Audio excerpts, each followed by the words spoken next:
This is CNN Breaking News. All right, we do have breaking news. Omarosa Manigault-Newman has released new audio of a phone call she says she had with the President of the United States the day after she was fired by Chief of Staff John Kelly. Listen to this. Omarosa, what's going on? I just saw on the news that you're thinking about leaving. What happened? General Kelly came to me and said that you guys wanted me to leave. No, nobody even told me about it. Nobody. Wow. You know, they run a big operation, but I didn't know it. I didn't know that. Yeah. Damn it. All right, this comes a day after Omarosa released a secret recording of her conversation with Kelly the day he fired her. That meeting was inside the White House Situation Room. And the New York Times is reporting this morning that the White House believes there could be dozens of Omarosa tapes. Joining me now is Mark Short, President Trump's former White House Legislative Affairs Director, now a CNN political commentator. Welcome to CNN, Mark. Great to have you here on New Day. I'm sure this is exactly how you always envisioned being welcomed here, with a tape from someone who worked at the White House, Omarosa, from the day after she was fired. A recording of a phone call she had with the President of the United States. Your reaction to hearing that? Well, I guess my reaction is whether the President was aware or not. It seems that General Kelly made the right call there. Do you think there's something odd or unusual about taping a phone call with the President of the United States? Absolutely it is. Absolutely it's odd and unusual. And it's, I think in the beginning of the administration, there were concerns about people having phones inside the Oval Office. And General Kelly, I think, implemented a more stringent and appropriate protocol there. But I think the more shocking one actually is the Situation Room, because when you walk into the Situation Room, you have career national security officials, often those who are still active military, who ask you, do you have any phone or any device that needs to be turned into lockers right here next to you as you walk in the door?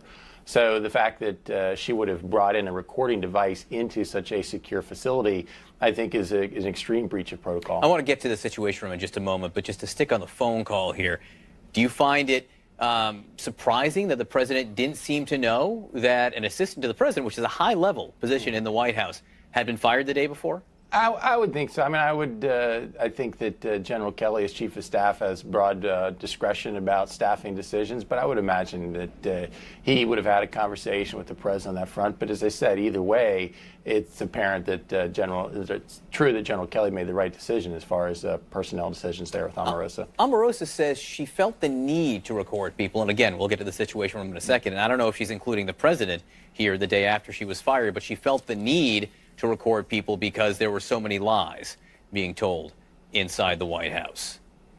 I never recorded anybody, John. I certainly trust the people I worked with inside the White House. I view them as friends, and certainly think that there were many dedicated public servants working there. Maggie Haberman reports there could be dozens of Omarosa tapes. Do you have concerns about what might be on those tapes? Well, of course. I mean, anytime you're assistant to the President, you're recording conversations that should be private conversations. So naturally, you'd have concerns. But I have no way of knowing whether there are or not, or what's possibly on those tapes. Why would General Kelly bring Omarosa into the Situation Room to fire her?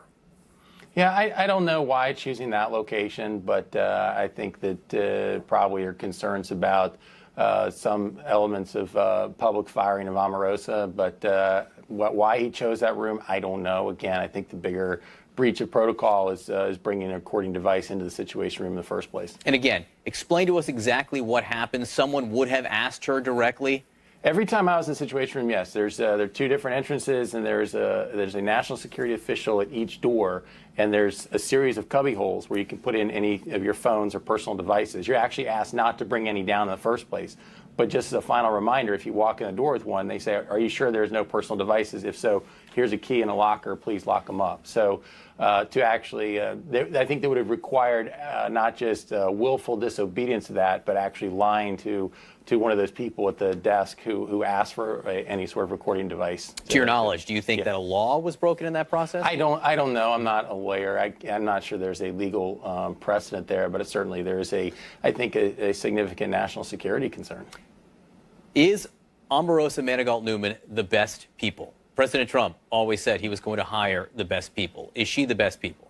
You know, I think that Omarosa had served previously in the Clinton White House. She's somebody who had experience working in the White House. She was there to help with outreach and did work with historically black colleges and universities. But Look, at the end of the day, John, we all make personnel mistakes too, and I think that that's one that you can consider a personnel mistake. I do think, that there's plenty of hardworking public servants in the White House who, unfortunately, will all be tainted by having somebody who showed bad discretion. Just a personnel mistake? Does that really encapsulate what happened here? You have someone whose relationship with the president seems to be as a reality show star. And then with Sarah Sanders, look, Sarah Sanders is understandably upset. I think everyone in the White House is understandably upset that Omarosa Manigault-Newman was recording things, particularly in the Situation Room. But should they be surprised based on what her relationship was with the president prior to that? Yeah, I think we're all surprised, John. I think to have the gall to actually bring a recording device in the Situation Room is pretty significant. And so yeah, I don't think anybody would have assumed that. Absolutely not. Axios is reporting this morning that people inside the West Wing, inside the White House, were afraid of Manigault-Newman. Do you believe that to be true? I don't know that that's the case or not. I think that certainly she had her own relationship with the president that predated. Many people joined the campaign, and so there's certainly a respect there, but I'm not sure that there was the same level of intimidation. What was the nature of that relationship? Help us understand what that relationship was. And I ask even now because we now hear this recording where the president of the United States clearly is comfortable talking to Omarosa about something that happened with the chief of staff. They seem to have a relationship that transcended the official chain of command. I don't know that it transcended the chain of command. I think it predated that chain of command is a fair thing to say. I do think that the president enjoys having his own individual relationships with his assistants. Candidly, John, I did not work very much with Omarosa. My interactions with her were always cordial. We had different portfolios, different responsibilities, so it's a little bit hard for me to say, here's how people felt about working with Omarosa, but I think that clearly this is a pretty significant breach of trust. Yeah, no, look, I have to tell you, I heard the recording. It is not often you hear a recording made with the president of the United States. It was surprising to hear a former White House staffer record a conversation with that. That, to me, is fairly shocking that it happened at all. Also shocking the president didn't seem to know she was fired. But let me also ask you about something the president wrote over the weekend about the Attorney General. He says our AG is scared, stiff, and missing in action.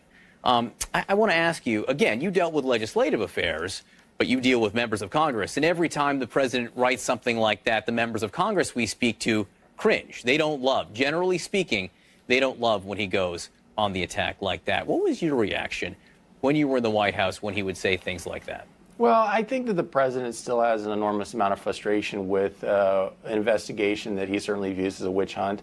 I think you have to keep in mind historic, I think, challenges in this investigation going back to enormous bias that was shown by agents that were sexting with each other, with those who said they would stop the president, with an assistant attorney general receiving contributions from Clinton allies, with now a deputy assistant attorney general whose wife was working for Fusion GPS that sold the sealed dossier of the Clinton campaign. So all that is backdrop, John, to an enormous frustration the president has is saying, what is going on at the Department of Justice?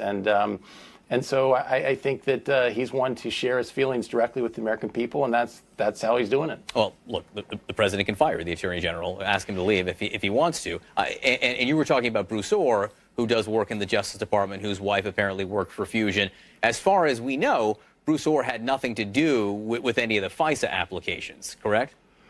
John, I think that could be the case, but I think the reality is that there's been enormous bias that's been demonstrated throughout this investigation. I think that's an enormous source of frustration for the president. I do think your question about how people react differently on Congress. I think for me, the House members, they want to do their own investigation. They've been frustrated that they feel the Department of Justice has not shared enough documents with them. So they're fueling some of this. On the Senate side, I think there's a much greater concern that says if we had to replace Attorney General, it would be a very difficult confirmation battle, particularly in the midst of a Kavanaugh battle. So there's a greater concern on that side, probably. There's no doubt about that. Mark Short, thanks so much for being with us. I do have the sense, Mark, that this conversation between us was recorded. Just so we're, fully honest with each other there.